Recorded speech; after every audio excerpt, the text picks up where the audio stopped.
Hi and welcome to 60-second face yoga. This technique is great for helping to smooth the area around the lips. Taking your index finger and we're going to do little circular motions all the way around the lip line. So you want half of your tip of your finger to be touching the lip and half of it to be touching the skin. And you're doing these little circular motions just gently, no need to press too hard on this. And you can go in the other direction. This is also really good for helping to naturally plump and firm the lip area as well. So just continuing all the way across there. And then we're going to do the same thing but with the mouth in an O shape.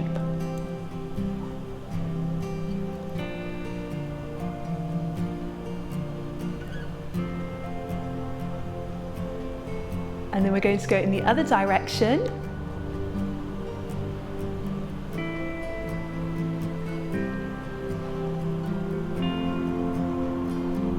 And relax your hand.